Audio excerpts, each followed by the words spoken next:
mountains know your name before you ever speak it. They've been listening to the whispers of desperate souls for centuries, collecting promises like morning dew on blood-stained leaves. In the shadow-drunk hollows of Appalachia, where federal maps still show blank spaces and cell towers fear to tread, certain family names carry weight that has nothing to do with reputation and everything to do with survival. These aren't the feuding clans you learned about in history class. These are the families that made bargains in places where the earth itself holds grudges, where success came with prices that compound across generations like interest on a loan signed in blood. Between 1850 and 1920, 8 separate family lines discovered that in the ancient Appalachian Mountains, prosperity never comes free. Each found their own path to power, their own dark benefactor, their own terrible understanding of what it means to thrive when others merely survive. Local historians refuse to document their complete stories, claiming that some knowledge carries curses of its own. Federal investigators who ventured too deep into these family histories found themselves reassigned to distant posts, their case files mysteriously reclassified or lost entirely. Even today, descendants of these bloodlines live quietly among us, bound by contracts their ancestors signed in places where shadows move independently of light. What you're about to discover isn't folklore. These aren't campfire tales designed to spook tourists.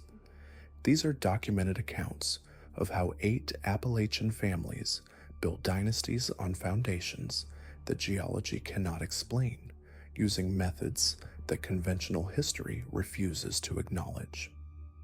The evidence exists in courthouse records that librarians claim are misfiled, in genealogical documents that researchers insist are incomplete, in land deeds that describe properties larger than satellite surveys can locate. The families themselves have never denied the stories. They simply smile when asked, their eyes reflecting light in ways that make questioners suddenly remember urgent business elsewhere. Each of these 8 bloodlines discovered a different path to the same destination, power that transcends human understanding. One family found their fortune in coal seams that burned with unnatural heat. Another built their empire on timber that grew in patterns that defied botanical science. A third earned their wealth through healing practices that required healers to bear the afflictions of every patient they treated. The fourth created a dynasty from metals that emerged from mountains geologists swore contained no mineral deposits. The fifth built their legacy on crops that grew in soil, enriched by rituals too disturbing for agricultural journals to document. The sixth gained their influence through music that changed the brain chemistry of everyone who heard it. The seventh established their dominance through livestock that thrived in conditions that should have killed them. The eighth secured their position through knowledge obtained from sources that academic institutions refuse to acknowledge exist. These families didn't stumble into wealth through luck or hard work.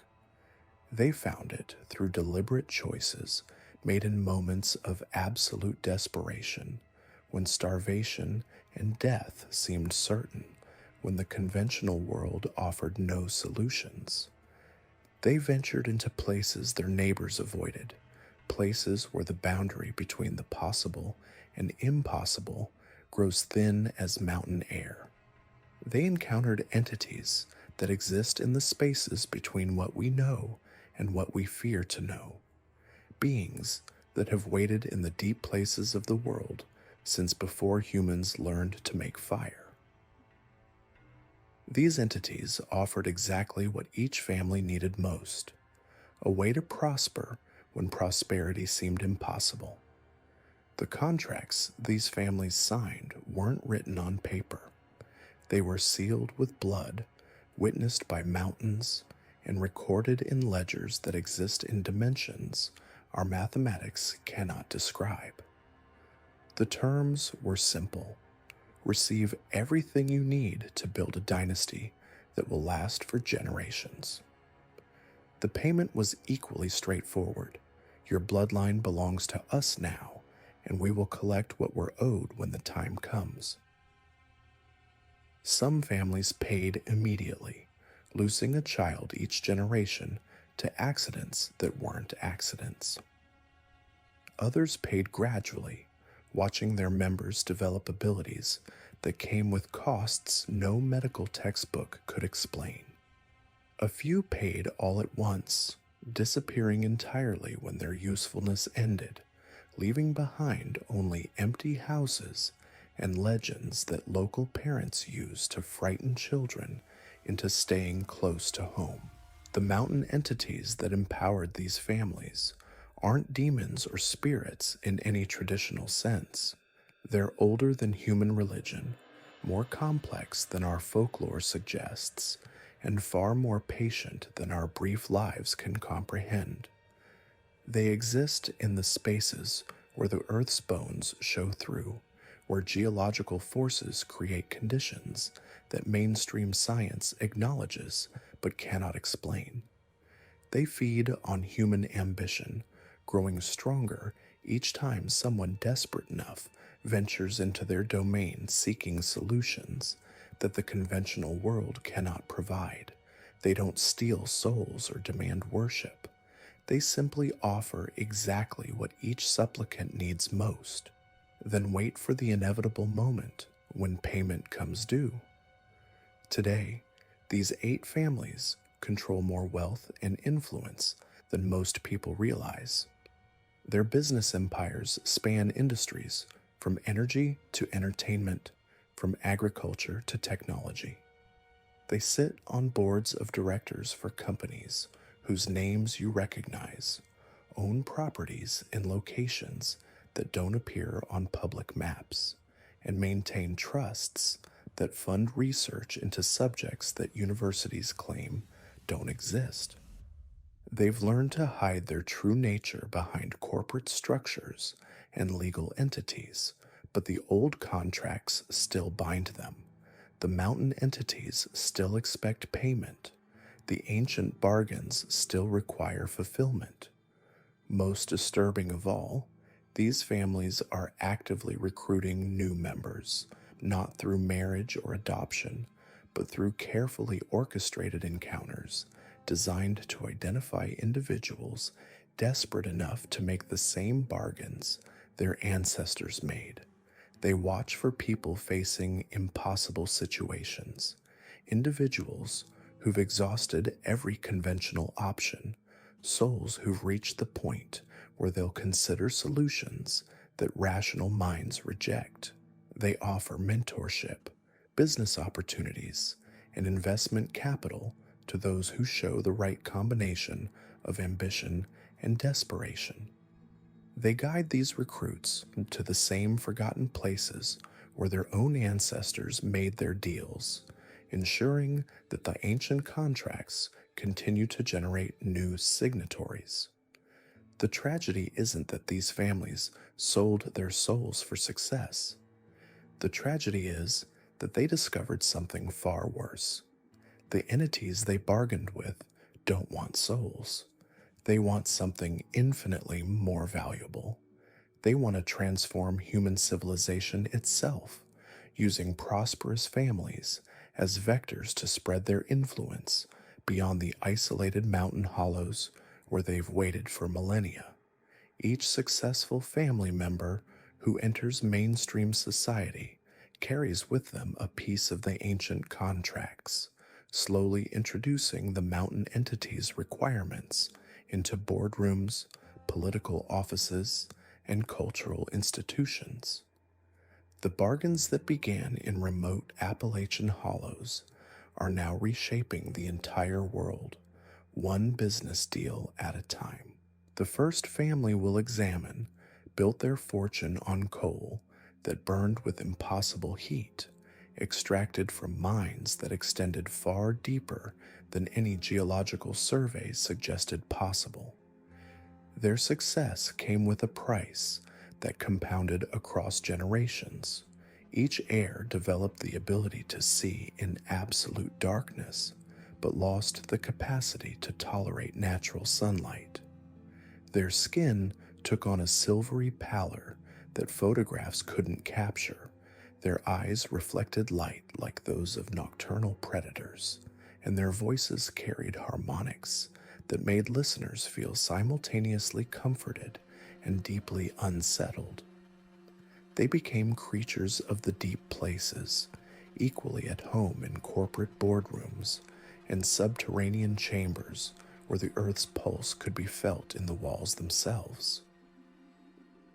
The winter of 1889 brought terror to the mountain communities of eastern Kentucky when livestock began dying in ways that defied natural explanation. Cattle were found drained of blood with no wounds visible, their eyes clouded white as though they had seen something beyond comprehension. Hunting dogs refused to track game near certain family territories, whimpering and retreating when their handlers forced them closer. Children reported seeing tall figures moving through the mist at dawn, walking with gaits that seemed almost human but wrong somehow, as if they were mimicking movements they had observed but never truly understood. 5 families had made bargains in the darkness, trading pieces of their humanity for prosperity, power, and survival.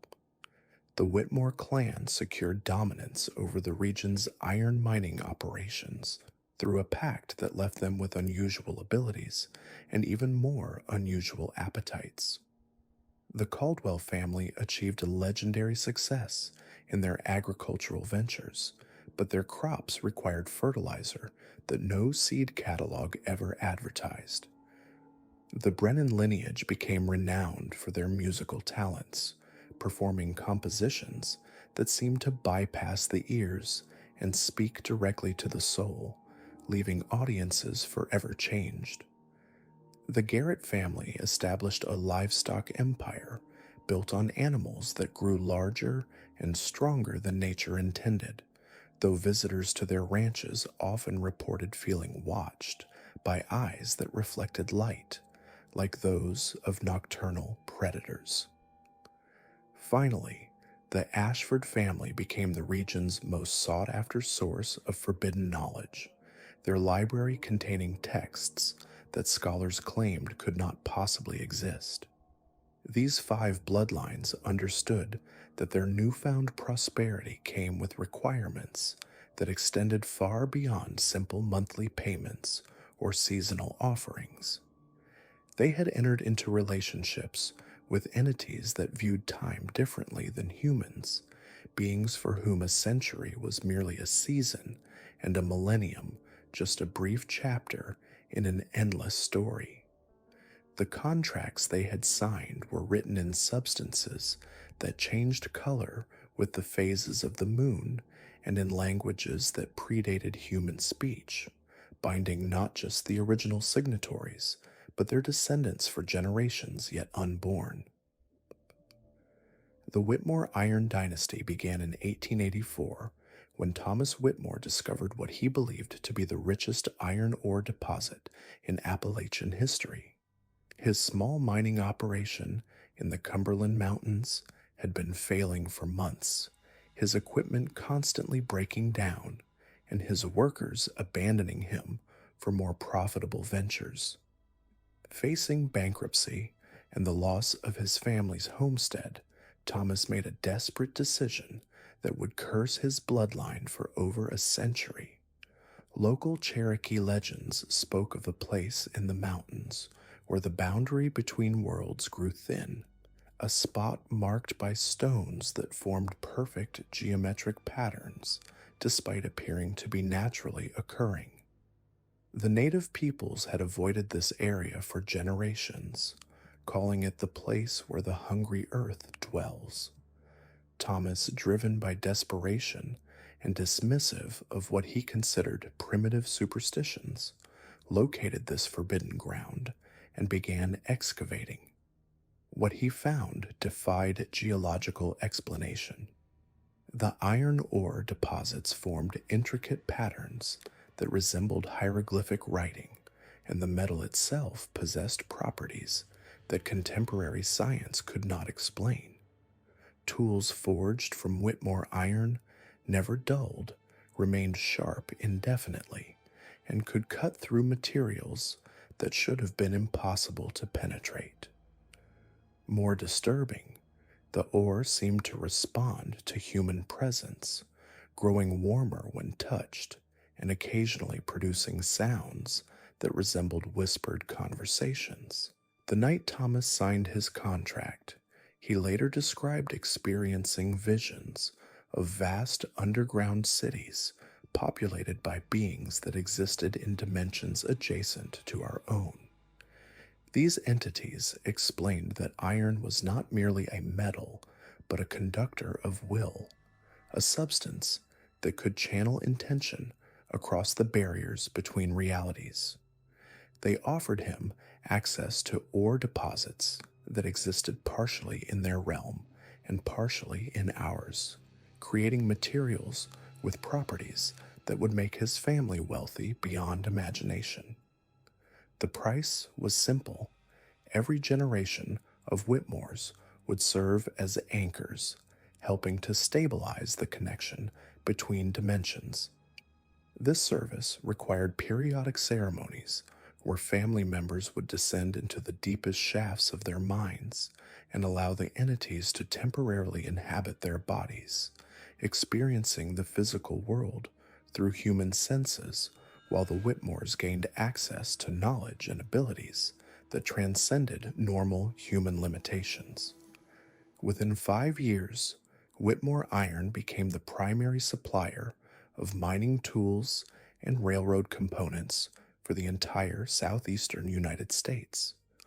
Their products were so superior to competitors that industrial leaders traveled from as far as Pittsburgh and Chicago to secure exclusive contracts.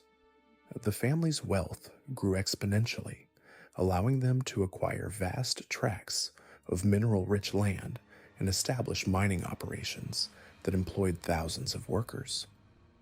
However, the supernatural nature of their success became increasingly difficult to conceal. Whitmore family members developed unusual physical characteristics. Their skin took on a metallic sheen in certain light.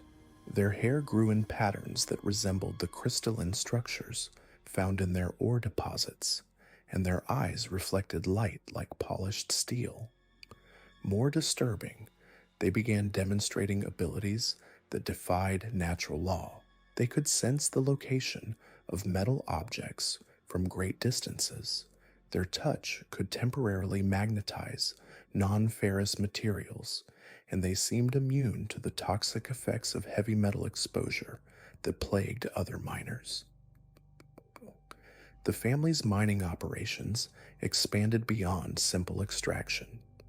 Deep within their most productive shafts, they constructed chambers that served as meeting places between dimensions.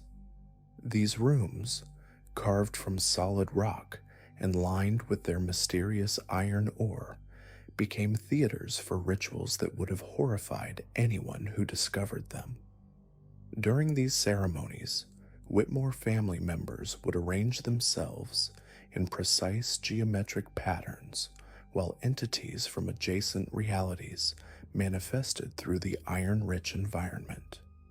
Workers reported strange phenomena throughout Whitmore properties: tools that moved on their own, mining equipment that operated more efficiently than mechanically possible, and support beams that seemed to strengthen themselves over time rather than weakening under pressure.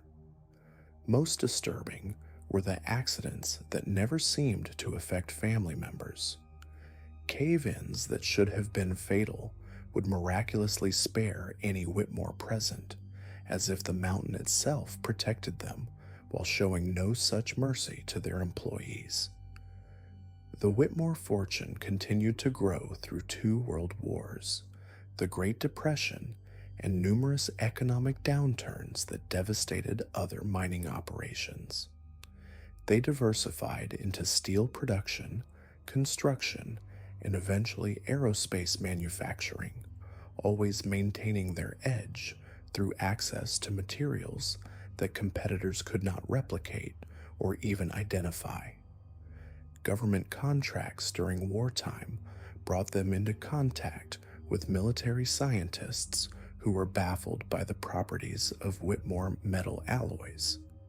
By the 1950s, the family had established a research division that ostensibly studied metallurgy and materials science, but actually served as a cover for their ongoing relationship with interdimensional entities.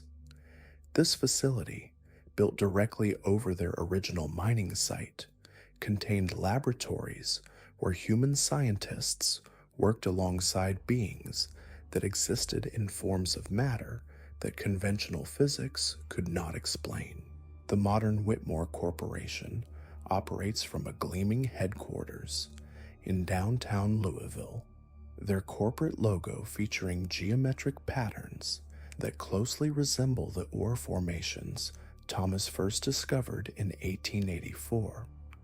They remain one of the world's leading suppliers of specialized metals and alloys, their products essential to industries ranging from medical devices to space exploration.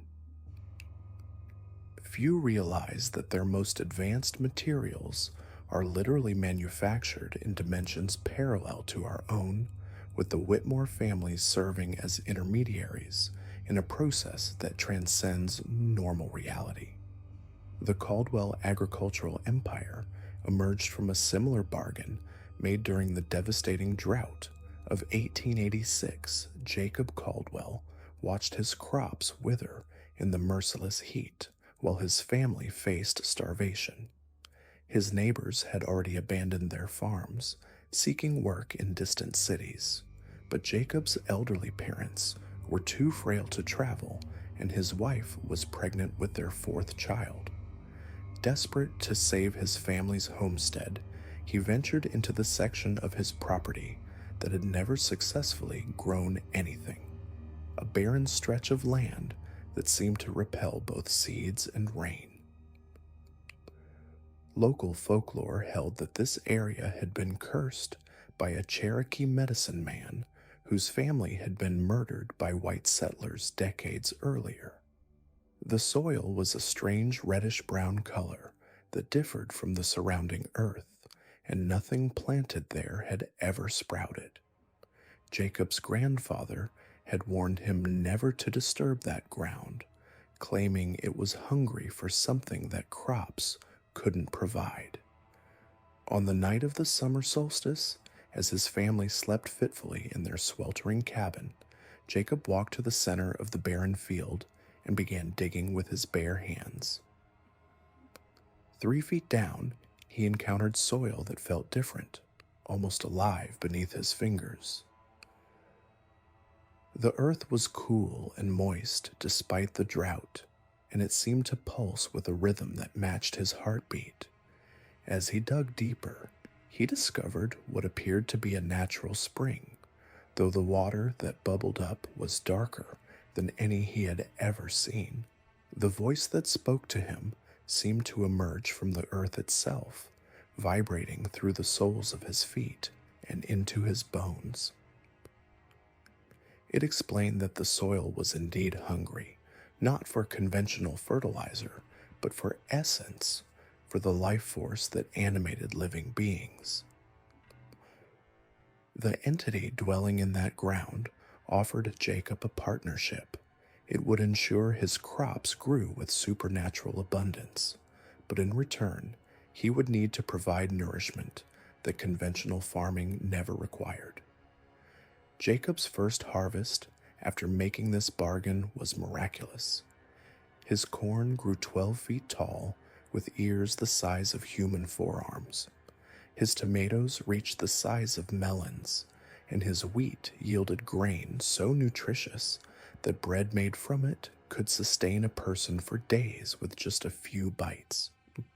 Word of his success spread throughout the region, and soon farmers from neighboring counties were traveling to see the Caldwell miracle and purchase seeds from his extraordinary crops.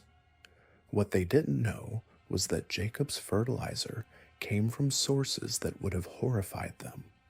The entity in his soil required regular offerings of blood and bone meal, not from livestock, but from creatures that possessed higher intelligence.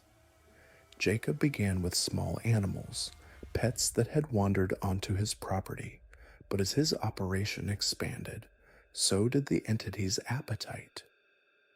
Missing persons reports in the surrounding counties began to increase, though authorities never connected these disappearances to the Caldwell farm's remarkable prosperity. The family's agricultural empire grew with each generation, their crops consistently outperforming all competitors, regardless of weather conditions or market fluctuations. They developed strains of fruits and vegetables that seemed immune to disease and pests, varieties that grew faster and larger than anything in agricultural science textbooks. By the early 1900s, Caldwell Farms supplied produce to major cities throughout the eastern United States, their products prized for their exceptional size, flavor, and nutritional value. The supernatural aspects of their success became family tradition. Each generation of Caldwells learned the proper rituals for feeding the entity that dwelt in their soil, understanding that their prosperity depended on maintaining this relationship.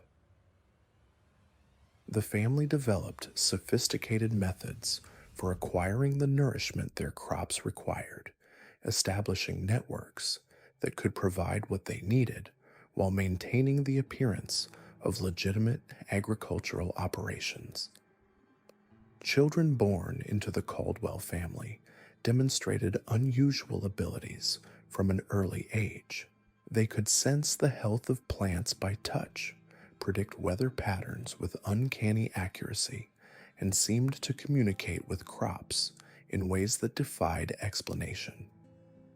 Their connection to the earth was so profound that they could feel the pain of plants being harvested and the joy of seeds taking root.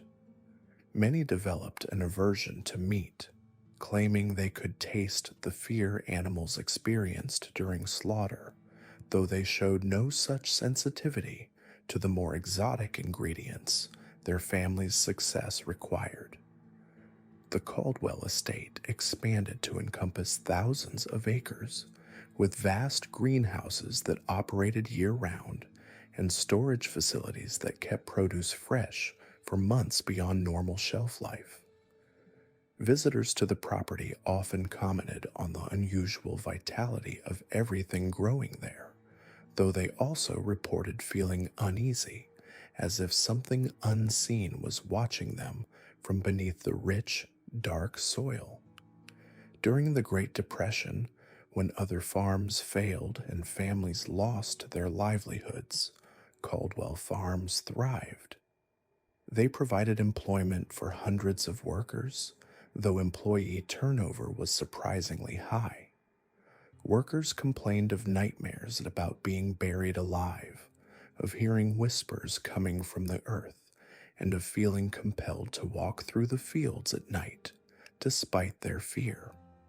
Those who remained employed by the family for extended periods often developed a pallor that no amount of sun exposure could remedy, and their eyes took on a distant quality, as if they were seeing things that others could not perceive. The modern Caldwell Corporation operates as one of the largest organic food producers in North America. Their products found in grocery stores and restaurants throughout the continent. Their marketing emphasizes their commitment to sustainable farming practices and their deep connection to the land, though they omit certain details about the nature of that connection. The family maintains research facilities that ostensibly study soil composition and plant genetics, but actually serve to better understand and strengthen their relationship with the entity that has guaranteed their success for over a century.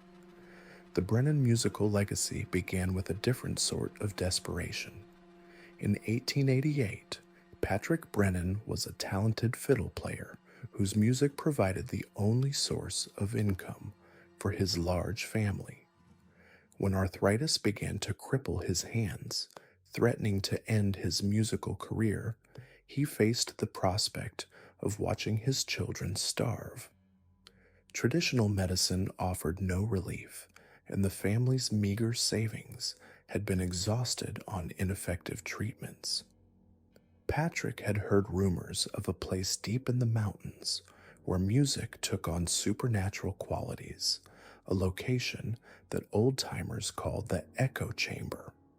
According to local legend, this natural amphitheater had been used by Cherokee musicians for ceremonial purposes, a place where the boundary between the physical and spiritual worlds grew thin enough for music to transcend normal limitations.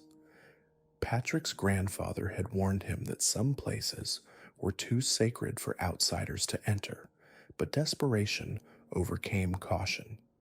The echo chamber was a circular clearing surrounded by limestone cliffs that formed perfect acoustics. At the center stood a formation of standing stones, arranged in a pattern that seemed to focus sound waves in impossible ways.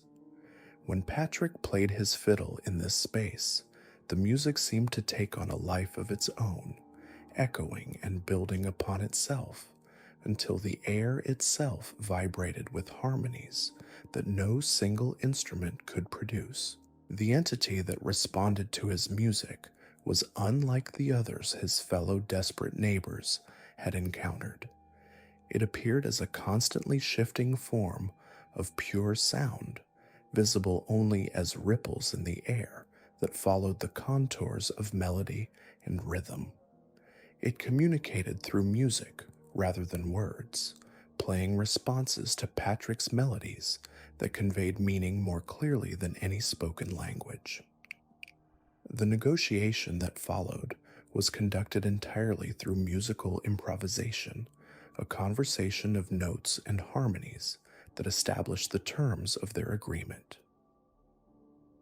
The entity offered Patrick not just healing for his arthritis, but enhancement of his musical abilities beyond anything humanly possible. In exchange, the Brennan family would serve as conduits for music that originated in dimensions where sound possessed properties that transcended normal physics. This music would affect listeners in ways that conventional melodies could not, creating experiences that bordered on the supernatural. Patrick's hands healed overnight, but the changes went far beyond simple restoration. His fingers became more dexterous than any human musician had ever achieved, capable of playing passages that instruments were not designed to accommodate. His understanding of music expanded to encompass harmonies that existed in mathematical relationships beyond normal human perception. When he played, listeners reported experiencing colors they had never seen, emotions they had no names for, and memories that seemed to belong to someone else entirely. The Brennan family's reputation spread quickly throughout Appalachia and beyond. Their performances became legendary, drawing audiences from major cities who traveled for days to hear music that defied conventional description. Critics struggled to find words for what they experienced, often resorting to mystical language that seemed inappropriate for music reviews, but somehow captured the transcendent nature of Brennan performances. Each generation of Brennans inherited not just musical talent, but a connection to the entity that had first spoken to Patrick through sound.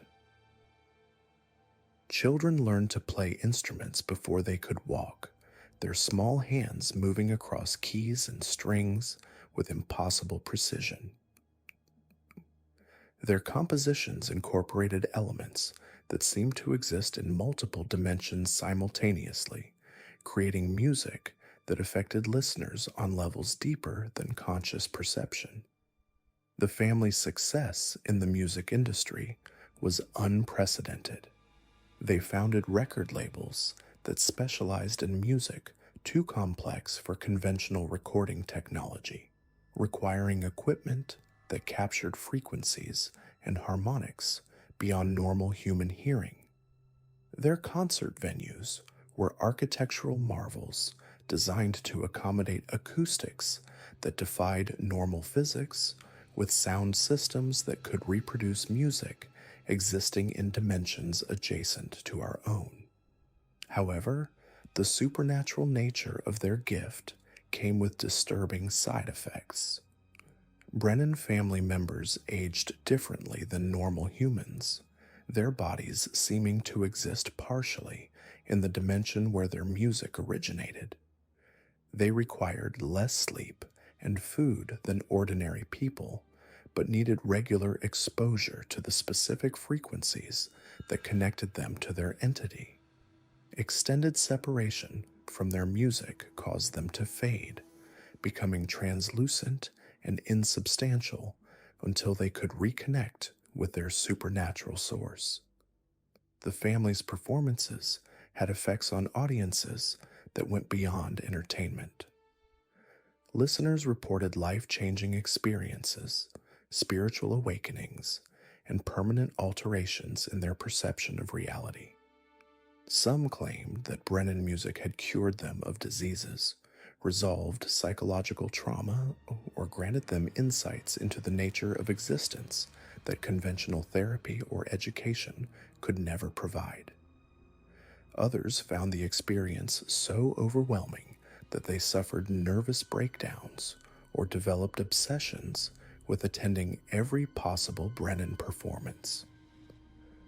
The Garrett livestock empire represented perhaps the most visible manifestation of supernatural success in the region. When drought and disease decimated cattle herds throughout eastern Kentucky in 1887, Samuel Garrett's small ranch seemed immune to the troubles plaguing his neighbors. His cattle grew larger and stronger while others wasted away. His pastures remained green while surrounding fields turned brown, and his animals reproduced at rates that defied natural breeding cycles. Samuel had made his bargain with an entity that dwelt in the caves beneath his property, a being that had ancient connections to the creatures that roamed the earth before human civilization. This entity understood the essence of animal life in ways that went beyond conventional biology, offering Samuel the ability to enhance his livestock through supernatural means that would make his ranch the most productive in the region. The enhancement process required Samuel to bring his animals to specific locations on his property where the entity could examine them and make modifications to their essential nature. These changes were not visible to casual observation, but resulted in cattle that grew to enormous sizes, produced milk with unusual nutritional properties, and displayed intelligence that seemed almost human. The entity's modifications affected the animals at a fundamental level, altering their genetic structure in ways that conventional science could not explain. Samuel's success attracted attention from ranchers throughout the southeastern United States, all eager to learn his methods and purchase breeding stock from his extraordinary herds. What they didn't realize was that animals enhanced by the entity carried its influence wherever they went, gradually spreading supernatural changes throughout the region's livestock population. This expansion of the entity's influence served its own mysterious purposes while ensuring that Samuel's prosperity continued to grow. The Garrett Ranch became a model for modern livestock operations, incorporating innovations that seemed decades ahead of their time. Their breeding programs produced animals with characteristics that geneticists declared impossible. Their feed formulations created growth rates that defied biological limits, and their veterinary practices achieved health outcomes that seemed miraculous to outside observers. The family's connection to their entity grew stronger with each generation. Garrett children were born with an intuitive understanding of animal psychology that allowed them to communicate with livestock in ways that transcended normal human-animal relationships. They could sense the health and emotional state of animals from great distances, predict breeding outcomes with supernatural accuracy, and somehow convince wild animals to behave as if they were domesticated. The Ashford Repository of Forbidden Knowledge represented the most intellectually ambitious of the 5 family enterprises. When the local library burned down in 1889, destroying the only collection of books available to the isolated mountain community, Margaret Ashford made a bargain that would transform her family into guardians of knowledge that conventional education could never provide. Margaret had been the community's unofficial librarian and teacher, her small collection of books serving as the foundation for what little formal education was available to local children. The loss of these books threatened to leave an entire generation without access to learning, a prospect that drove her to seek solutions beyond normal means. The entity that responded to her need was ancient beyond human comprehension, a being that had observed the development of human knowledge since the species first began recording information. It offered Margaret access to texts that existed in dimensions where information took physical form, books that contained knowledge from civilizations that had never existed in our reality, but whose wisdom could be applied to problems in our world. The Ashford Library that emerged from this bargain became a repository of texts that scholars from major universities traveled to consult. The collection included works on subjects that conventional academia had never explored, written by authors whose names appeared in no other historical records. These books contained information that seemed to predict scientific discoveries decades before they occurred, philosophical insights that resolved questions that had puzzled thinkers for centuries, and practical knowledge that could be applied to problems ranging from agriculture to medicine to engineering. Margaret's descendants inherited not just access to these supernatural texts, but the ability to understand and interpret knowledge that existed beyond normal human comprehension. They became advisors to political leaders, consultants to industrial pioneers, and teachers to students who would go on to shape the modern world. The Ashford family's influence extended far beyond their mountain community, their guidance helping to direct the course of human progress in ways that few realized. The 5 families understood that their individual successes were interconnected, each serving different aspects of entities that existed in dimensions adjacent to our own. Their prosperity was not merely the result of supernatural assistance, but part of a larger plan that these beings had been implementing for centuries. As the modern world developed around them, the families adapted their operations to new technologies and social structures, but their fundamental relationships with entities from other dimensions remained unchanged. Today, the descendants of these five families continue to influence major industries and institutions throughout the world. Their corporate empires span continents, their products and services touching the lives of millions who have no idea of their supernatural origins.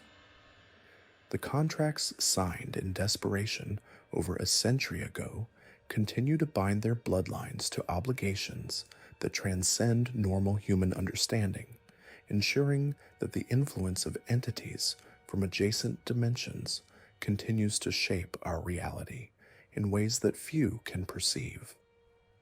The mountain communities where it all began still whisper stories of the five families, though most dismiss these tales as folklore and superstition. But those who know where to look can still find evidence of the bargains made in darkness, the prices paid for prosperity, and the ongoing influence of beings whose existence challenges our understanding of reality itself.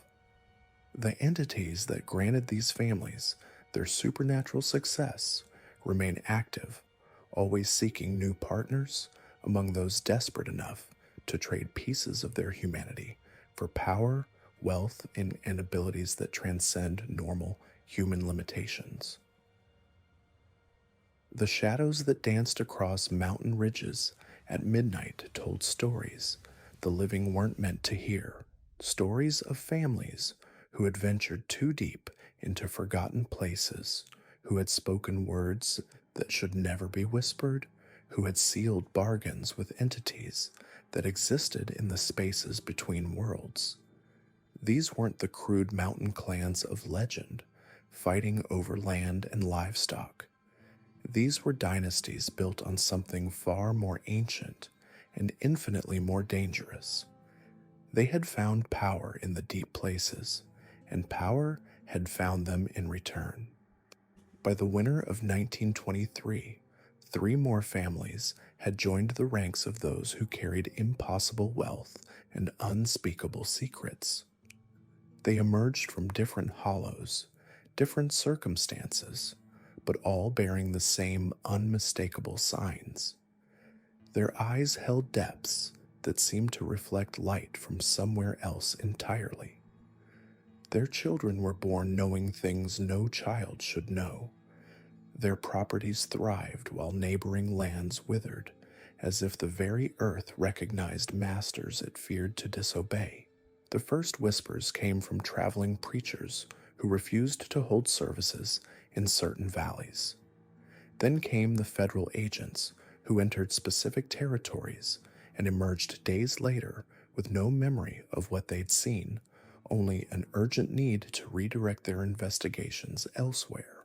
Local newspapers began refusing to print stories about these families, their editors claiming the ink would not hold the words, that the printing presses would jam whenever certain names appeared in type. But the most telling sign was the way other families began to prosper in smaller ways. A failed crop would suddenly recover overnight.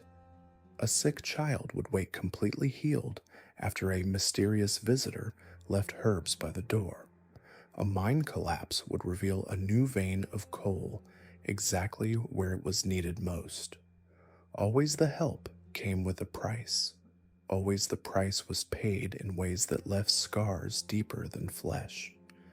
The mountain people learned to recognize the signs. When the mist rolled in against the wind, when animals refused to cross certain paths, when the temperature dropped 20 degrees in the span of a single step, they knew someone was conducting business with forces that belonged to older, darker chapters of creation. They learned to avert their eyes when figures moved through the forests, with shadows that fell upward instead of down. They learned to close their shutters tight when lights appeared on ridges where no homes had ever been built. The Brennan family controlled the timber trade across 3 states by 1924, their mills producing lumber that never rotted, never warped, never failed. Carpenters would swear the wood seemed to remember what it had been, growing stronger rather than weaker with age.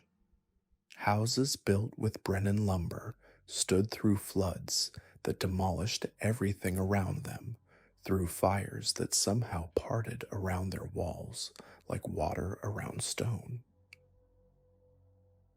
Margaret Brennan had been a widow with 5 children when she first heard the whispers in the grove behind her cabin. The trees there grew in patterns that hurt to look at directly, their branches intertwining in geometries that seemed to exist in more dimensions than the human eye could properly process. She had gone there in desperation, carrying her youngest, who was wasting away from fever, seeking the spring that local Cherokee had once considered sacred. The spring was there, but the water ran uphill, defying gravity as it wound between stones that had been arranged by no human hand. As Margaret knelt beside the impossible stream, she felt something vast and patient turn its attention toward her. The sensation was like standing in the path of an approaching storm, but the storm was made of consciousness rather than weather. "Help my boy," she whispered to the darkness between the trees. "I'll give anything." The response came not in words, but in understanding that flooded her mind like cold water. The trees wanted to be used, but they wanted to be used properly. They wanted to become homes and ships and bridges and furniture, but they wanted to be asked first. They wanted their sacrifice to be acknowledged, their service to be rewarded with respect and remembrance. Margaret understood. She placed her palm against the nearest oak and felt its heartbeat, slow and deep and older than the mountains themselves. She made her bargain not with gold or blood, but with promise. Her family would take only what the forest offered freely. They would use every piece completely, waste nothing, and always remember that each board and beam had once been a living thing that chose to serve. By morning, her son's fever had broken. By the end of the week, she had negotiated contracts with 3 different construction companies who were amazed by the quality of the timber she could provide. The trees seemed to select themselves for harvest, developing obvious signs of readiness, just as orders came in for exactly the type of wood they would provide. The Brennan mills ran day and night, but they ran quietly. Workers reported that the saws seemed to cut through the logs with minimal effort, as if the wood was guiding the blades along its natural grain. The lumber emerged from the mills with a faint warmth that lasted for days, and carpenters claimed it was the easiest wood they had ever worked with, seeming to anticipate where joints should be placed and how pieces should fit together. But the forest demanded its due.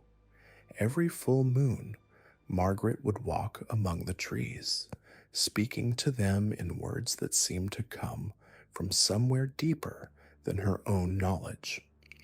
She would thank them for their service, apologize for any pain caused in their transformation, and promise that their sacrifice would not be forgotten. The trees would respond with gentle movements, despite the absence of any wind, their leaves rustling in patterns that almost resembled applause. The Brennan children grew up understanding that wood was not merely a material, but a partner in creation. They could sense the grain of a board before cutting it, knew instinctively which pieces would work together, and which would resist. More unnervingly, they could hear the trees speaking to each other, a constant whispered conversation that filled the forest with soft voices discussing the weather, the animals, and the strange two-legged creatures who had learned to ask permission before taking what they needed. By 1940, Brennan Lumber had become the primary supplier for government construction projects across the eastern United States. Their wood was specified for military barracks, bridges, and even ships, where its unusual properties made it invaluable. Structures built with Brennan lumber were noted for their remarkable durability and their tendency to develop what architects called character over time, as if the buildings were aging gracefully rather than simply deteriorating. The family's success attracted attention from competitors who attempted to replicate their methods. Several logging companies tried to harvest timber from the same forests, but their equipment would malfunction constantly. Their workers would become disoriented and lost, and the wood they managed to cut would be inferior quality despite coming from identical trees. One company executive who persisted in trying to compete with the Brennans was found wandering naked through the forest, claiming the trees had told him to return what he had stolen and never come back. The Brennan compound grew into a small town centered around the original grove where Margaret had made her bargain. The trees there were never harvested, never disturbed, and visitors reported that the air around them seemed to shimmer with presence. Children born in the town could identify different species of trees by touch alone, even when blindfolded. They would play games that involved having conversations with saplings, and the saplings would respond by growing in specific directions or developing particular patterns in their bark. The last of the original Brennan line died in 1987, but the company continued under management that understood the importance of maintaining the old agreements. New employees underwent an orientation that included a ceremony in the sacred grove, where they would place their hands on the ancient oak and promise to honor the forest's gift. Those who made this promise with genuine respect found their work flowing smoothly, their equipment functioning perfectly, and their instincts for selecting the best timber becoming almost supernatural in their accuracy. The Brennan forests are still harvested today, but only by those who understand that they are participating in a partnership rather than simply extracting resources. The trees continue to select themselves for harvest, and the lumber continues to possess qualities that engineers cannot fully explain. Buildings constructed with Brennan wood have been noted for their ability to withstand natural disasters, their resistance to decay, and their tendency to develop acoustic properties that make them ideal for concert halls and recording studios. The Fraser family built their fortune on ice, but not the kind that melts. In the summer of 1925, Daniel Fraser discovered that the pond behind his mountain cabin never fully thawed, even during the hottest days of August. The ice that formed there was different from ordinary frozen water. It was perfectly clear, harder than steel, and maintained its temperature regardless of the ambient conditions around it. Daniel had been struggling to keep his small ice delivery business afloat as electric refrigeration began to make his services obsolete. He had inherited the cabin and the pond from his grandfather, along with stories about the strange properties of the water that he had always dismissed as mountain folklore. But desperation drove him to investigate what his grandfather had whispered about on his deathbed, warnings about the deep places where winter never ended and the price of comfort was measured in more than money. The pond was fed by an underground spring that emerged from a cave system extending deep into the mountain. The water was always cold, even in summer, and it had a peculiar quality that made it seem thicker than ordinary water, more substantial somehow.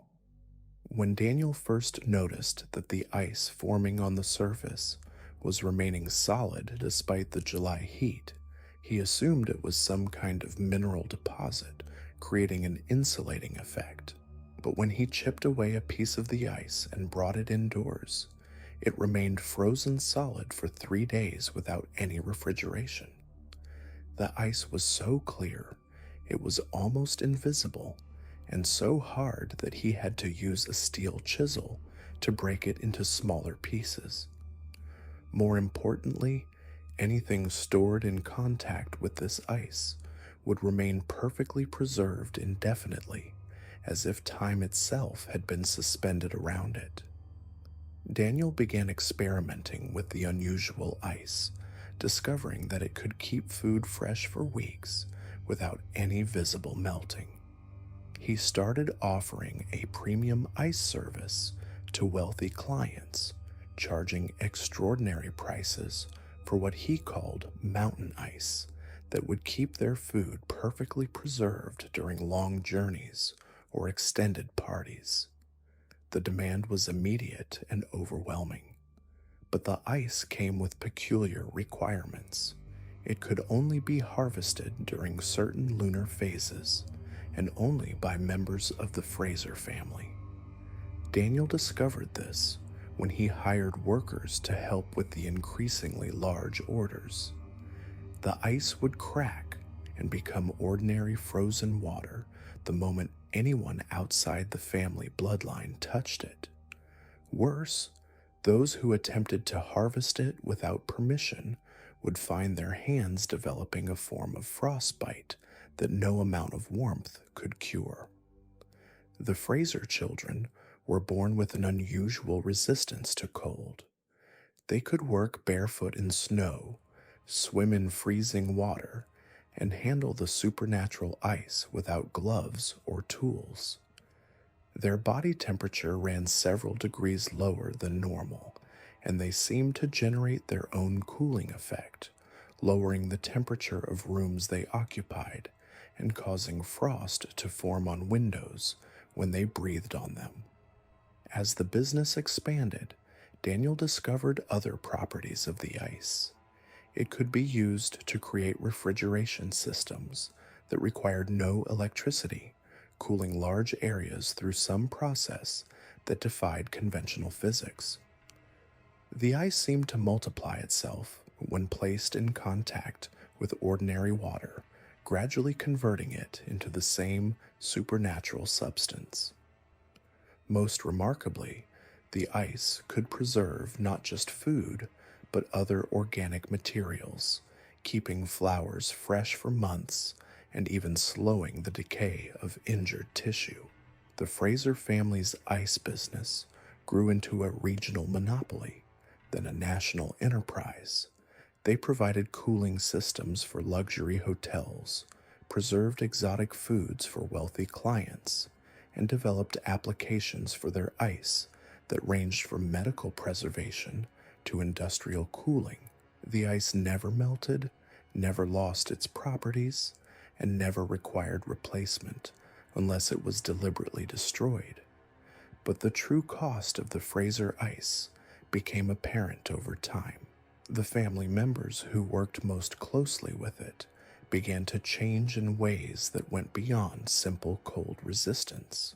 Their skin took on a bluish tint, their eyes became so pale they appeared almost white, and their movements became slow and deliberate, as if they were conserving energy against some internal cold.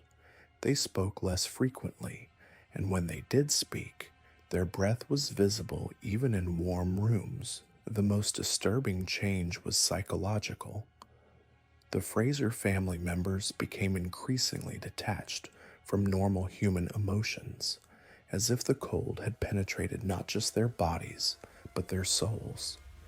They made business decisions with calculating precision, but showed no joy in their success, no affection for their families, no interest in anything beyond the maintenance of their supernatural enterprise.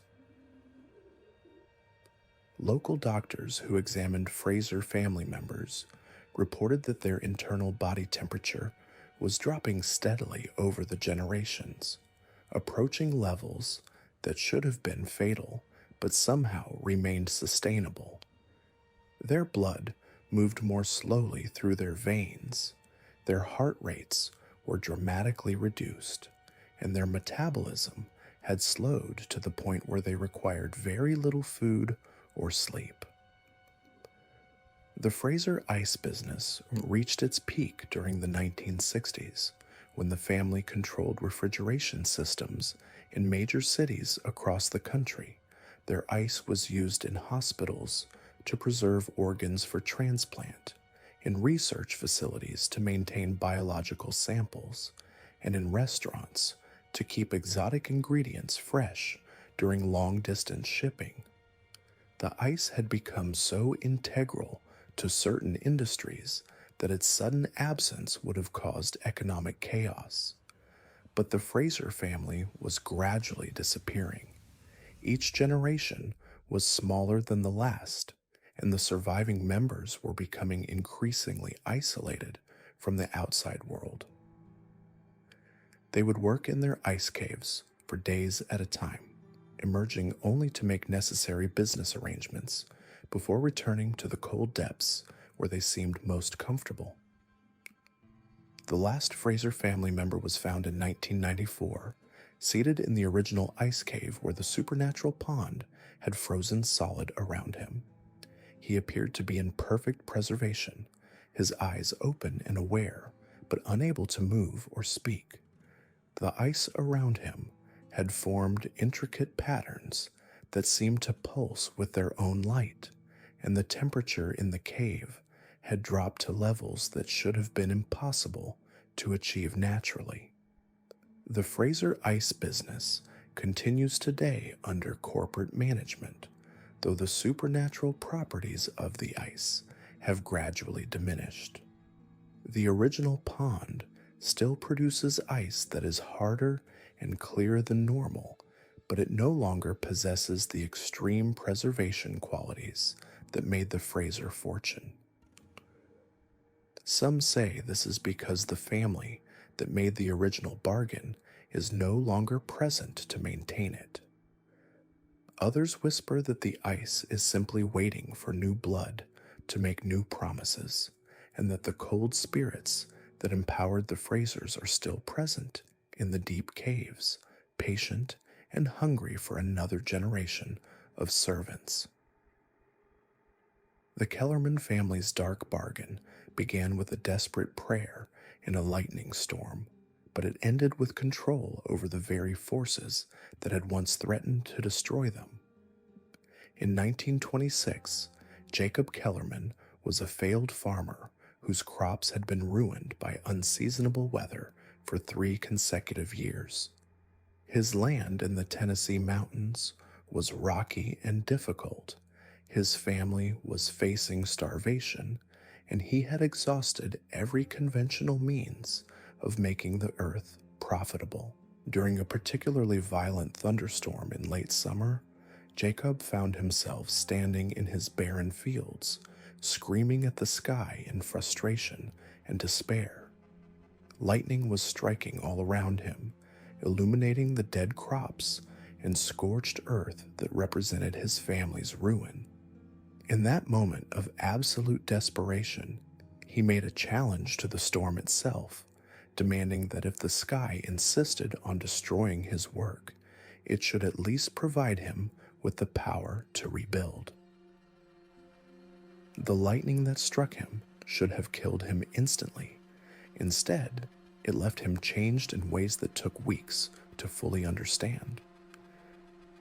His hair had turned white, His eyes now flickered with an inner light, and his touch could generate electrical current strong enough to power simple devices.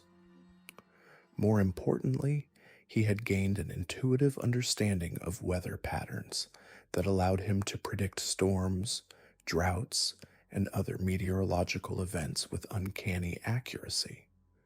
Jacob discovered that his transformation had given him more than just personal abilities. He could influence weather patterns in small ways, encouraging rain during dry spells, dispersing hail that threatened crops, and even redirecting the paths of tornadoes to avoid populated areas. His newfound skills quickly made him invaluable to the farming communities throughout the region, and he began charging fees for his weather management services. But the Kellerman gift came with a price that became more apparent with each passing year.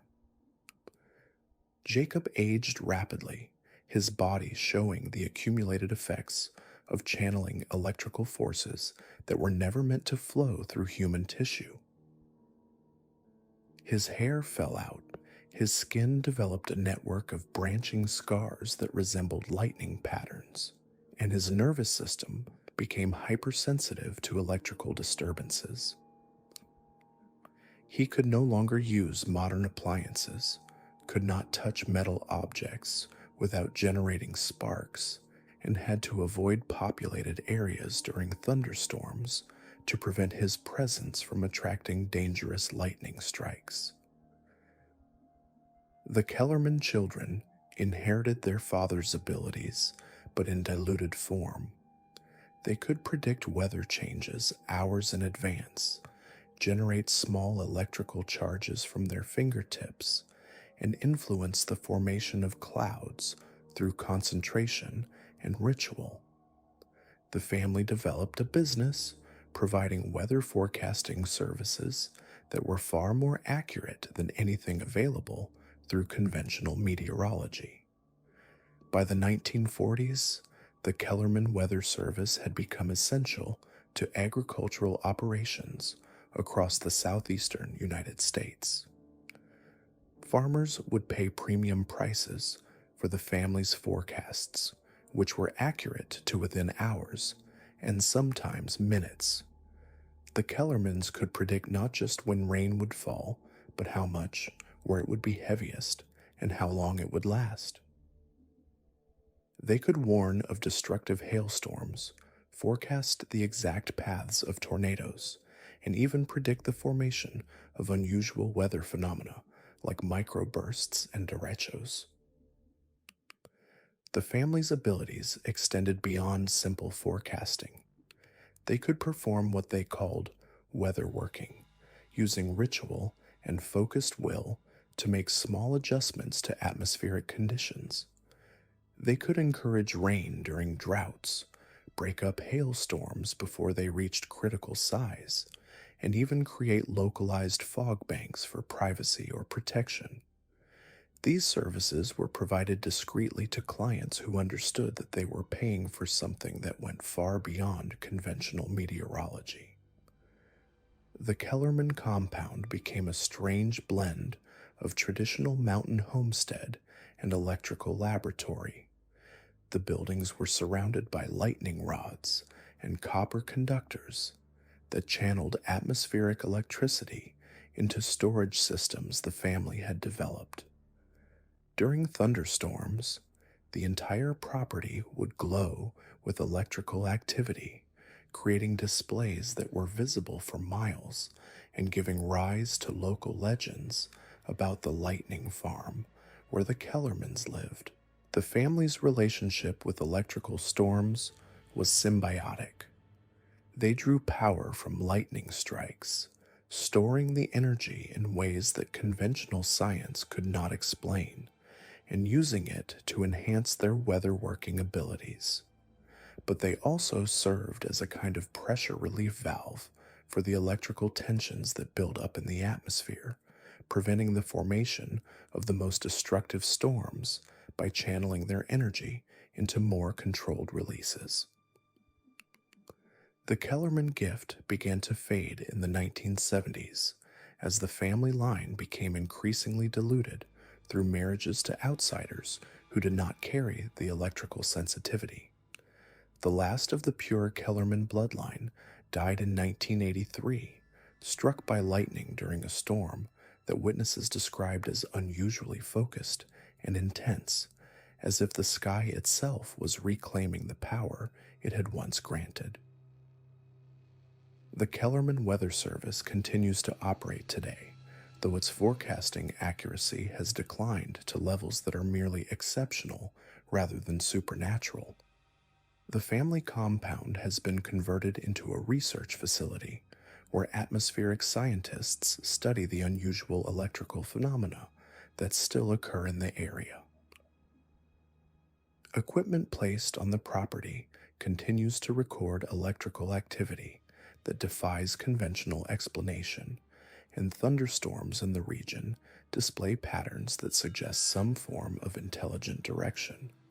Local residents report that during severe weather, they can sometimes see figures moving through the lightning, forms that appear human but seem to be made of electrical energy rather than flesh.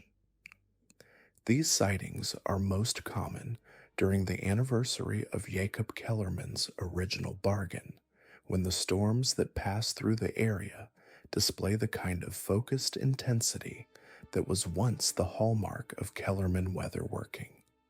The mountain people learned to read the signs of these transformed families, not through any single obvious characteristic, but through the accumulation of small impossibilities that surrounded them like morning mist. A farm where the soil was always the perfect temperature for planting, regardless of the season. A lumber mill where the wood seemed to cut itself, requiring minimal effort from the workers. An ice house where winter never ended, even in the heat of summer. A weather station where the forecasts were so accurate they seemed less like predictions and more like scheduled events. These families had found their solutions in the deep places where the boundaries between worlds grew thin. They had spoken to forces that existed in the spaces between human understanding and cosmic indifference. They had made their bargains with entities that measured time in geological epochs and viewed human civilization as a brief and interesting experiment in organized chaos. The price they paid was always the same in its essence, though it varied in its specific manifestations. They gave up their purely human nature, becoming something more and something less than what they had been. They gained power over the physical world, but lost their connection to the purely human experience of joy, sorrow, love, and loss. They became successful beyond their wildest dreams, but found that their dreams themselves had been transformed into something alien and cold. Their descendants continue to walk among us, running corporations that seem to possess an almost supernatural understanding of their respective industries. They maintain the old agreements through ritual and remembrance, passing down not just business practices, but the knowledge of how to communicate with forces that exist beyond the edges of normal reality. They are the quiet powers that shape our world from behind the scenes, the families whose names appear on products we use daily, but whose true nature remains hidden behind corporate facades and carefully maintained public images. The mountains remember everything, and they whisper their secrets to those who know how to listen. In the deep hollows where cell phone signals fail and GPS systems malfunction, the old bargains continue to be honored. The entities that empowered these families remain patient and watchful, always ready to extend their influence through new arrangements with new generations of desperate souls who believe they have nothing left to lose. The question is not whether these supernatural bargains continue to shape our world, but whether we have the wisdom to recognize their influence and the courage to decide what price we are willing to pay for the prosperity they offer. The mountains are still listening, and they are always hungry for new voices to join their ancient chorus of power and sacrifice.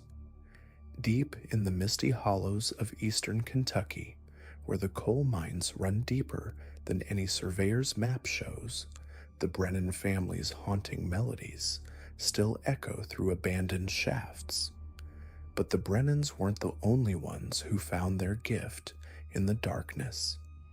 3 more families discovered that the mountains hold ancient bargains, and the price of prosperity in Appalachia sometimes costs more than money or blood. It costs your very humanity. The Garrett family built their livestock empire on breeding animals that shouldn't exist. The Ashford clan accumulated forbidden knowledge that drives men mad. The Fraser dynasty controlled winter itself, selling ice that never melted. And the Kellermans wielded power over the very weather, bringing rain or drought with a whispered word. Each family's success defied explanation. Each carried secrets that would shatter the modern world's understanding of what's possible. Tonight, we're descending into the deepest, darkest corners of Appalachian history. These aren't stories of simple mountain folk making honest livings. These are accounts of families who discovered that in the oldest mountains on Earth, there are forces older than human civilization. Forces that offer everything you've ever wanted, but demand payment in ways that transform you into something that's no longer entirely human. The Garrett family of Boone County, West Virginia, established their ranch in 1889 with nothing but a handful of sickly cattle and desperation carved into their weathered faces. Within a decade, they controlled the most productive livestock operation in 3 states. Their animals grew larger, stronger, and more resilient than any natural breed. Their milk production defied biological limits.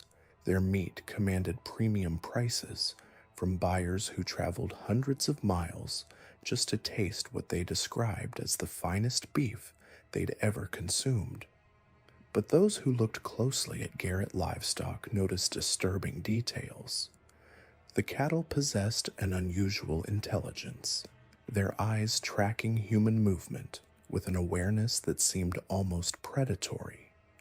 Their coloring followed patterns that didn't match any known breed, with markings that resembled symbols rather than random spots. Most unsettling, the animals seemed to communicate with each other through low-frequency sounds that made nearby humans feel inexplicably anxious. The transformation began the winter of 1889, when Thomas Garrett faced the loss of his entire herd to a mysterious wasting disease.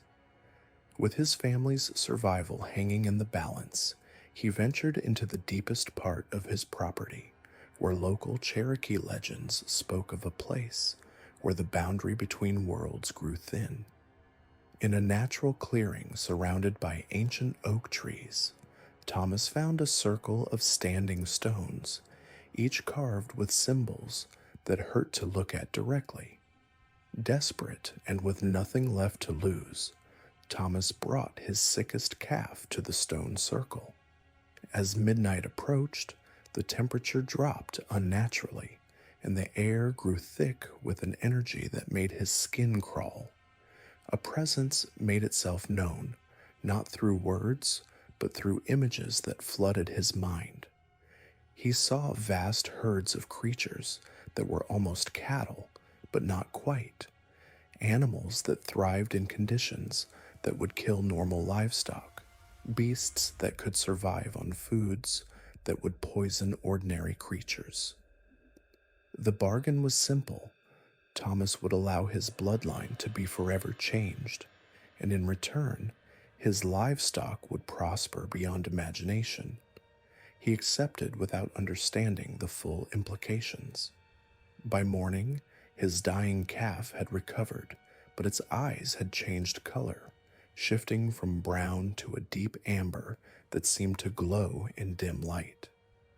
Within months, the Garrett herd began exhibiting impossible characteristics. Their cattle could survive harsh winters without shelter, thriving on vegetation that would sicken normal animals.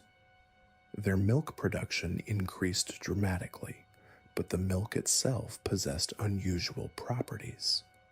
Those who consumed it regularly reported enhanced physical strength and endurance, but also troubling change in their sleep patterns and an increasing aversion to sunlight. The Garrett family members themselves began changing. Each generation was born with slightly elongated limbs and enhanced night vision. Their dietary needs shifted, requiring increasingly rare types of meat. By the 1920s, family members could no longer consume food that hadn't been prepared according to specific rituals involving their livestock. The family's success attracted attention from agricultural scientists who documented breeding results that defied genetic principles.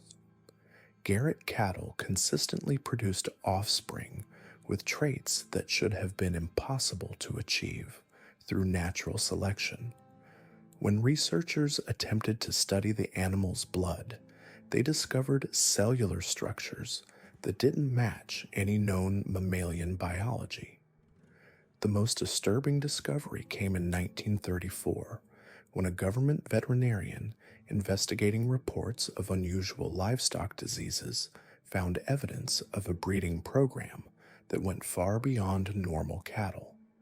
Hidden in the deepest pastures of the Garrett property were creatures that could only be described as hybrid experiments.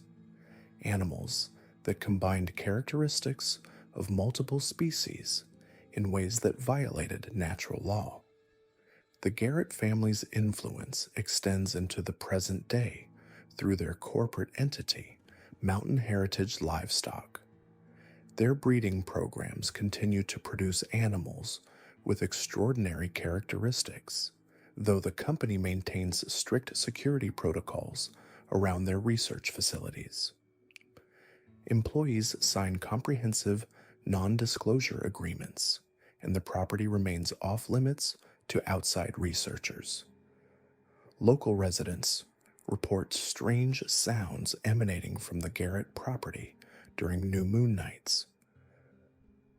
Hunters describe encountering creatures in the surrounding forests that don't match any known species.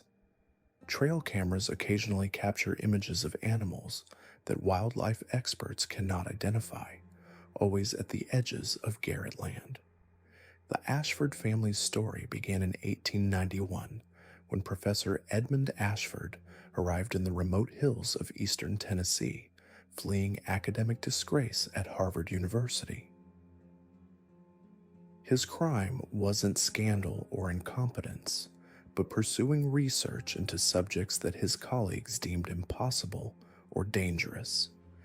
Edmund sought knowledge that existed beyond the boundaries of conventional science, and the Appalachian Mountains promised access to wisdom that predated recorded history.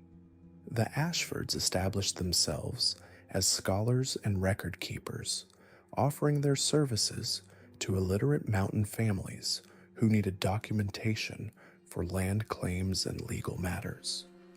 But Edmund's true purpose was gathering information about the region's oldest stories, the accounts of strange phenomena that local families had witnessed for generations.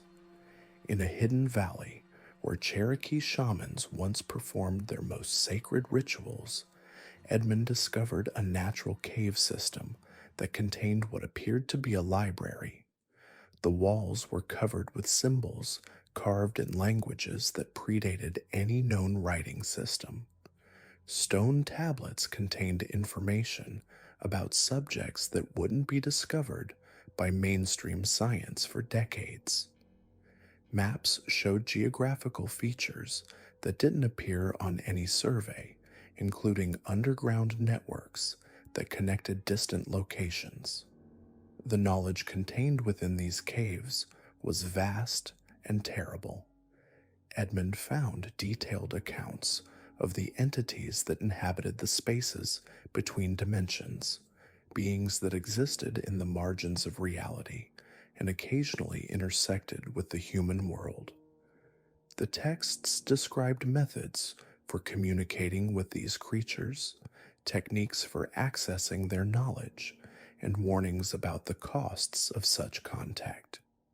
Edmund's first deliberate contact with these entities occurred during the winter solstice of 1893.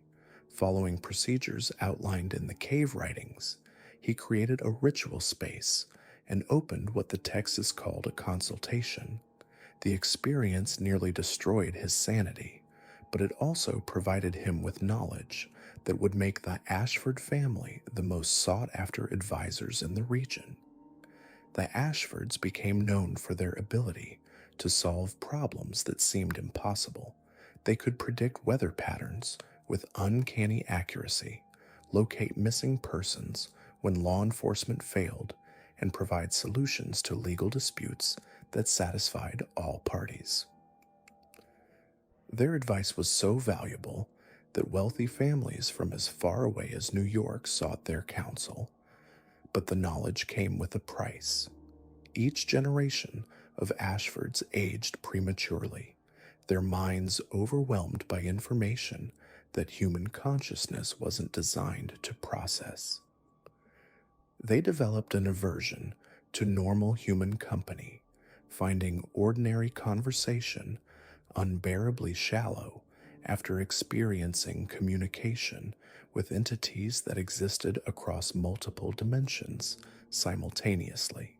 The family's library grew over the decades, accumulating texts that were written in languages that changed as you read them, books that contained different information each time they were opened, and documents that could only be read under specific conditions. The Ashfords became custodians of knowledge that included the true history of human civilization, the locations of dimensional gateways, and detailed information about the cosmic forces that shaped reality. By the 1940s, the Ashford family had established connections with government agencies interested in their unique expertise. Their consultation services extended to military intelligence, where their ability to predict enemy movements and locate hidden installations proved invaluable. But their most important work involved monitoring and containing supernatural threats that occasionally emerged from the dimensional boundaries that were particularly thin in Appalachian regions. The Fraser family's dominance over the ice trade began in 1894 when winter refused to come to the mountains of North Carolina. The unseasonably warm weather threatened to destroy the region's ice harvesting industry, which provided refrigeration for the growing cities of the South. Families who depended on ice cutting faced financial ruin, and among them was Angus Fraser, a Scottish immigrant who had invested everything in ice harvesting equipment. Desperate to save his family's livelihood, Angus ventured to the highest peaks of the Blue Ridge Mountains, where local legends spoke of a place where winter lived year-round. He discovered a hidden valley where the temperature remained below freezing even in summer, where ice formed in patterns that defied natural physics, and where the very air seemed to crystallize into geometric shapes. At the valley's center stood what appeared to be a frozen waterfall, but closer examination revealed that the ice was moving, flowing upward in defiance of gravity. Within this impossible structure, Angus encountered what he later described as the Winter King, an entity that existed as living cold, taking the form of a massive figure composed entirely of ice and snow. The bargain offered was straightforward. Angus would serve as the Winter King's representative in the human world, and in return, his family would gain dominion over ice and cold. They would be able to create ice regardless of temperature, preserve things indefinitely, and control the flow of winter itself within their territory. Angus accepted, and the transformation began immediately. His body temperature dropped several degrees, his breath became visible even in warm weather, and his touch could freeze water instantly. More importantly, he gained the ability to create ice that possessed supernatural properties. Fraser ice never melted completely, maintaining its structure even in extreme heat. Food preserved in Fraser ice remained fresh for months longer than normal refrigeration could achieve. The Fraser ice business exploded across the South. Their product was so superior to natural ice that customers were willing to pay premium prices for what they marketed as mountain ice. The family established distribution networks that reached from Virginia to Florida, and their ice houses became essential infrastructure for the region's growing economy. But the Fraser family's success came with strange requirements. They could only produce their supernatural ice during specific lunar phases, and the process required family members to enter a trance state that left them physically and mentally drained. Each generation of Frasers was born with an increasingly lower body temperature, and by the 1930s, family members could no longer tolerate warm weather without experiencing severe physical distress. The family's ice production facility became a place of wonder and terror. Workers reported seeing their breath even in summer, and the building's interior remained at near freezing temperatures, regardless of outside conditions. The ice itself sometimes formed in impossible shapes, creating sculptures that seemed to move when no one was watching directly. During the Great Depression, when other businesses failed, Fraser Ice continued to thrive. Their ability to preserve food made them essential to communities struggling with poverty and hunger. But success came with escalating demands from the Winter King, who required increasingly elaborate rituals and sacrifices to maintain the family's supernatural abilities. The Kellerman family's control over weather patterns began in 1896 when a devastating drought threatened to destroy the agricultural communities of southeastern Kentucky. Crops withered, livestock died, and families faced starvation as the unforgiving sun continued to bake the earth month after month. Among the desperate farmers was Heinrich Kellerman, a German immigrant whose family had been weather workers in the old country, practitioners of folk magic that his ancestors had brought from the Black Forest. Heinrich had dismissed these family traditions as superstition, but as his crops failed and his children grew thin from hunger, he began to reconsider the old stories. His grandmother had spoken of ways to call rain, methods for appeasing the spirits that controlled storms, and rituals that could bring relief from nature's extremes. Following half-remembered instructions passed down through generations, Heinrich climbed to the highest point in the county during a new moon.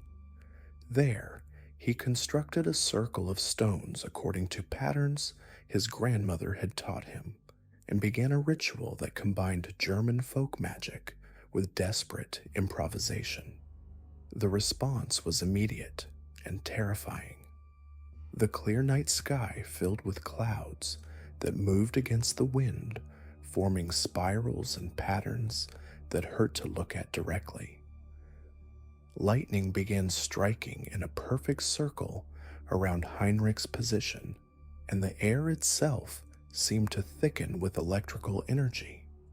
When a voice spoke from the storm, it wasn't in any human language, but Heinrich understood its meaning perfectly. The entity that controlled the storm offered a partnership. The Kellerman family would serve as its agents in the human world, and in return, they would gain the ability to influence weather patterns across the entire region. They could bring rain to end droughts, stop storms that threatened crops, and control the atmospheric conditions that determined the success or failure of agriculture. Heinrich accepted, and the drought ended that very night. Rain fell in precise patterns, providing exactly the amount of moisture needed for different crops without causing flooding or erosion. The Kellerman family's agricultural success became legendary, and soon other farmers were paying them to influence weather patterns for their benefit. The Kellermans established themselves as weather brokers, accepting payment to bring rain during dry spells, prevent storms during harvest season, and ensure optimal growing conditions throughout the agricultural year. Their influence extended across multiple states, and their weather modification services became essential to the region's economy. But the family's power came with increasingly severe personal costs. Each generation of Kellermans developed an unnatural sensitivity to atmospheric pressure, experiencing physical pain when weather patterns shifted. Their bodies began to generate electrical fields that interfered with machinery and caused electronic devices to malfunction. Most disturbing, family members began to exhibit symptoms of what appeared to be controlled possession, their personalities shifting dramatically during weather manipulation rituals. The Kellerman Weather Station, established in 1923, became a place where meteorological science intersected with supernatural power. The family's weather predictions were uncannily accurate, but their methods involved techniques that no conventional meteorologist could explain. They maintained instruments that measured atmospheric conditions, which didn't officially exist, and their weather maps showed patterns that weren't visible to standard observation methods. During World War II, the Kellerman family's weather control abilities attracted attention from military intelligence. Their services were used to ensure favorable conditions for training exercises and to create atmospheric disturbances that would interfere with enemy reconnaissance flights. But the family's most important work involved maintaining weather patterns that protected the region's agricultural production during wartime rationing. The modern Kellerman Corporation operates as a private weather consulting firm, providing atmospheric analysis and forecasting services to agricultural, aviation, and energy industries. Their predictions maintain an accuracy rate that far exceeds conventional meteorological services, though their methods remain proprietary and closely guarded. Local residents report unusual weather phenomena near Kellerman properties, including microclimates that exist only within specific boundaries, rain that falls upward, and electrical storms that occur without clouds. Atmospheric scientists occasionally document weather readings from the area that don't match any known meteorological patterns, suggesting that the Kellerman family's influence over natural forces continues to operate according to principles that conventional science cannot explain. These four families, the Garretts, Ashfords, Frasers, and Kellermans represent the deepest and darkest secrets of Appalachian prosperity. Their success stories reveal a truth that challenges our understanding of how power and wealth are accumulated in America. In the ancient mountains where Cherokee shamans once walked, where the boundary between worlds has always been thin, desperate families discovered that prosperity comes to those willing to pay prices that go far beyond money. The mountains remember every bargain, every sacrifice, every moment when human ambition intersected with forces that exist beyond the margins of our reality. And in the misty hollows where these families built their empires, the old agreements continue to shape the modern world in ways that most people will never understand. The fifth family we're uncovering controlled something far more valuable than gold or coal. They mastered the very air we breathe, the temperatures that dictate survival, and the storms that bring both life and death to the mountains. While other families bargained for prosperity or power, the Grayson clan sought dominion over nature itself, and what they received in return transformed them into something that defied the natural order.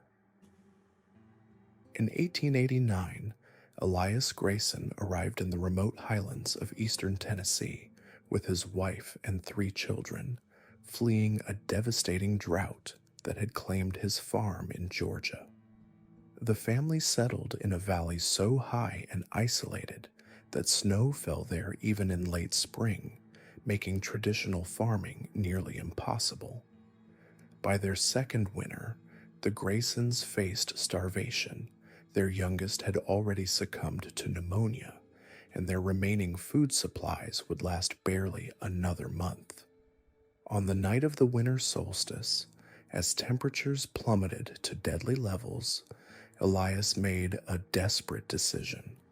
Local Cherokee legends spoke of a sacred cave high on the mountain where the breath of the earth itself could be felt. The tribal elders had warned that this place was forbidden, where the spirits of wind and storm gathered during the darkest nights. But desperation drove Elias to ignore these warnings. The cave entrance was barely wide enough for a man to squeeze through, hidden behind a curtain of icicles that never melted, even in summer. Inside, the air moved in strange patterns, sometimes rushing past him like a hurricane, other times becoming so still it felt solid. At the chamber's deepest point, Elias discovered something that defied explanation. The cave walls were covered in ice formations that pulsed with their own light, and the air itself seemed to shimmer with an otherworldly energy. "My family will freeze to death without warmth," Elias whispered to the dancing shadows. "I need control over the cold, over the heat, over the very air that kills us." The response came not as words, but as a sensation, a pressure that seemed to squeeze his lungs while simultaneously filling them with air so cold it burned. The bargain was simple yet profound. Blood would seal the pact, but the price would be paid by every generation that followed. Elias sliced his palm and let his blood drip onto the ice formations. The moment his blood touched the frozen walls, the cave erupted in a whirlwind of supernatural activity. The ice glowed brighter, the air began to move in perfect spirals, and Elias felt something fundamental change within his body. His breath became visible even in warm air. His skin took on a bluish tint, and most remarkably, he could sense and influence the temperature around him.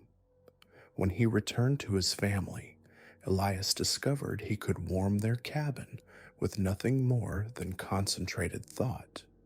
By morning, he had learned to create pockets of heated air that could melt snow instantly, or generate enough warmth to keep his family comfortable, even in the brutal mountain cold. But the true extent of his newfound abilities only became apparent in the following months. The Graysons began to thrive in ways that seemed impossible for their harsh environment.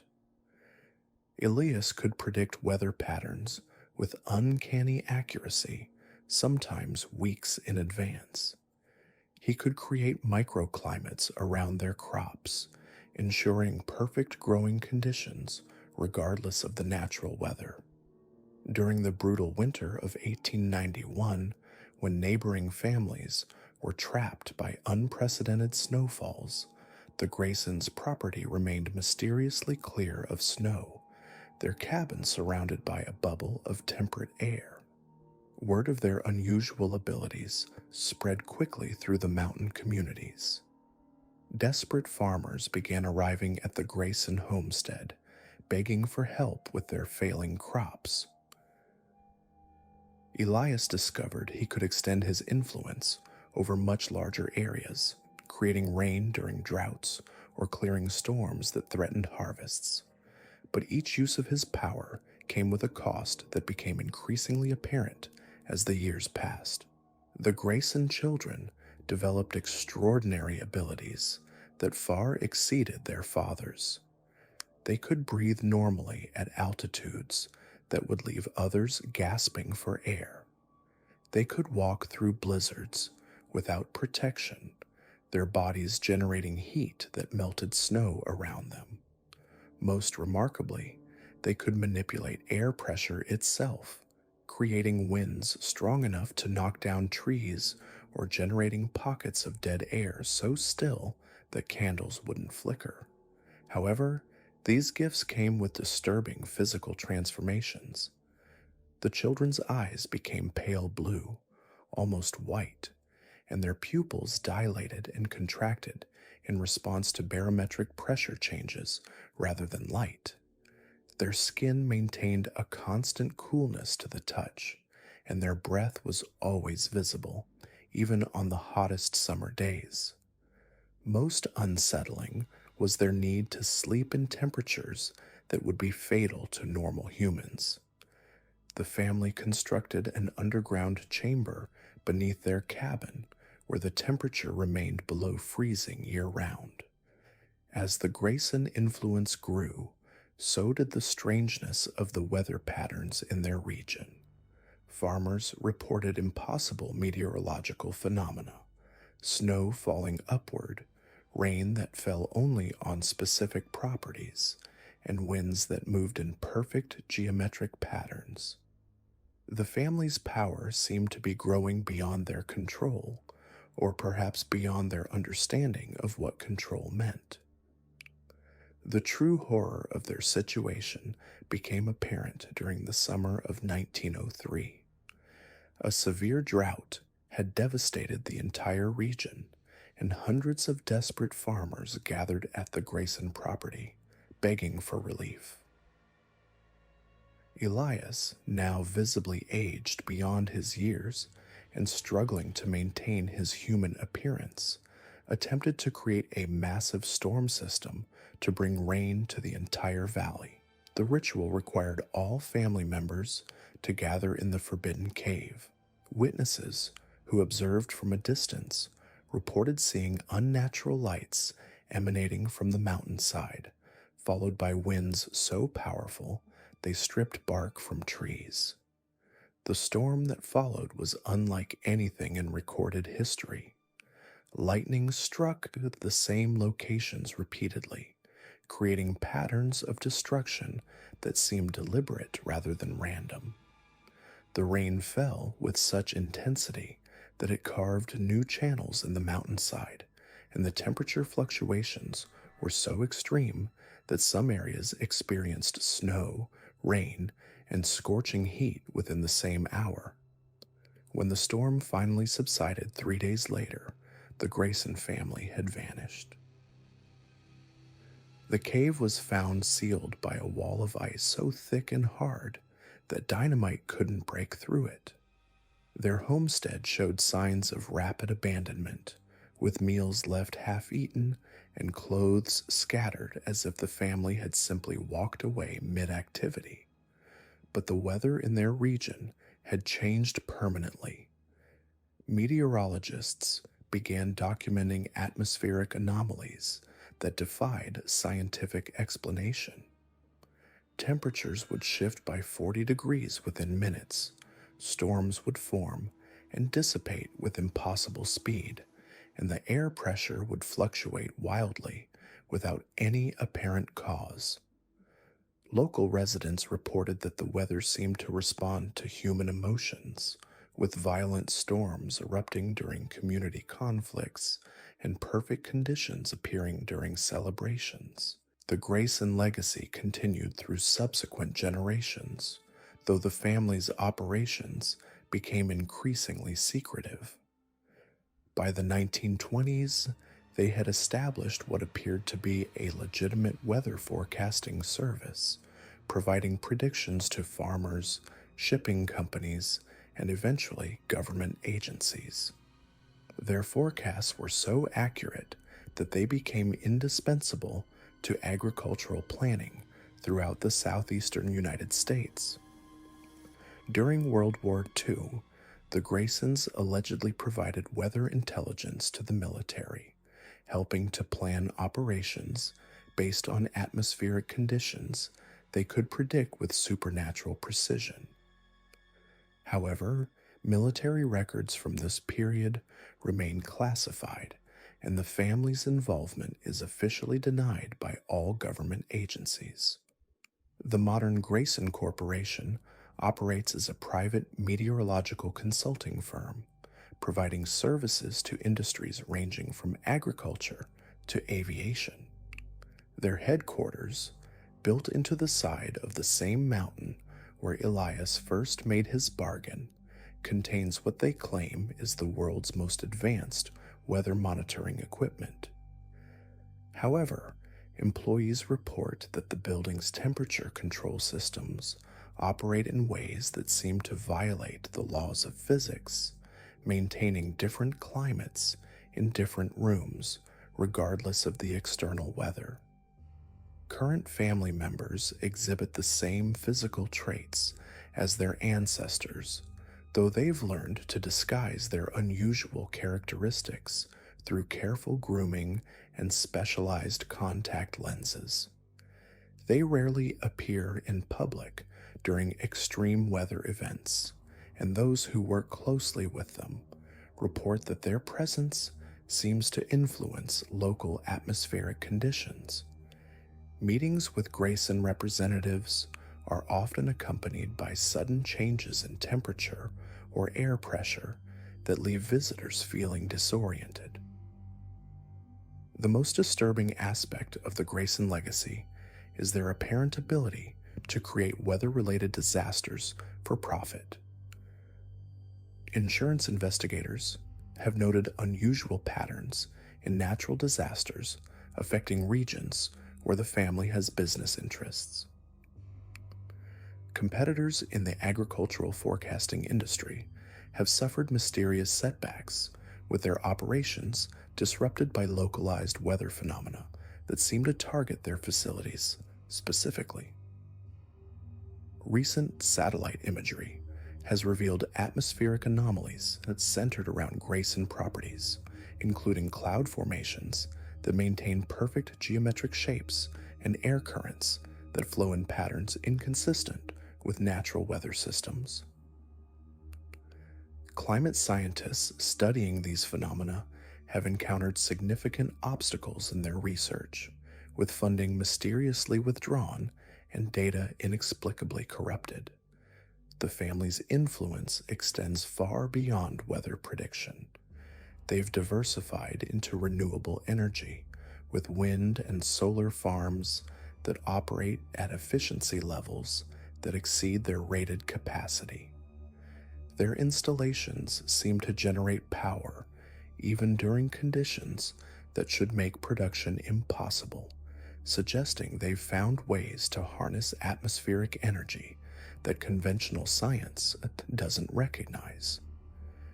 Today, The Grayson name appears in corporate filings for companies involved in climate research, atmospheric modification, and weather-related insurance. Their true activities remain hidden behind layers of legitimate business operations, but their influence on regional weather patterns continues to grow. Some meteorologists privately acknowledge that certain weather phenomena can only be explained by assuming some form of artificial manipulation, though they're reluctant to speculate about the source of such capabilities. The original cave where Elias Grayson made his bargain remains sealed, though local residents report that the ice barrier occasionally shows signs of movement, as if something behind it is trying to break through. During severe weather events, witnesses claim to see lights emanating from the mountain, and sensitive individuals report feeling a presence that seems to be watching and waiting. The Grayson family's story represents perhaps the most far-reaching of all the Appalachian bargains. While other families gained wealth or power within limited spheres of influence, the Graysons acquired dominion over forces that affect the entire planet. Their ability to manipulate weather patterns gives them influence over agriculture, transportation, energy production, and virtually every aspect of human civilization that depends on atmospheric conditions. Yet the cost of their power continues to manifest in ways that suggest their bargain was far more complex than simply trading blood for supernatural abilities. Each generation of Graysons seems to become more dependent on their artificial environment, more disconnected from normal human physiology. They've become something between human and elemental force, creatures that exist in harmony with atmospheric chaos, but can no longer survive in the stable conditions that normal humans require. The entities that granted the Graysons their power remain active, their influence spreading through the family's corporate network to affect weather patterns across entire continents. What began as a desperate father's plea for warmth has evolved into a supernatural infrastructure that shapes the climate itself, all controlled by descendants who have forgotten what it means to be entirely human. These 5 families represent only the beginning of Appalachia's hidden legacy. Their bargains with otherworldly forces created dynasties that continue to shape our world from the shadows, their supernatural abilities disguised as corporate expertise and technological innovation. But the mountains hold more secrets, and the entities that granted these powers are far from finished with their grand design. These 8 families prove that Appalachian mountains hold secrets far darker and more powerful than most imagine. Their ancient bargains with otherworldly entities have shaped not only their destinies, but also the course of entire industries and regions for generations. Though their corporate empires appear legitimate, their supernatural foundations continue to exact terrible prices. Next time you encounter unexplained success or witness something that defies natural law, remember some power comes from places humanity was never meant to venture, and the mountains still guard their most dangerous secrets.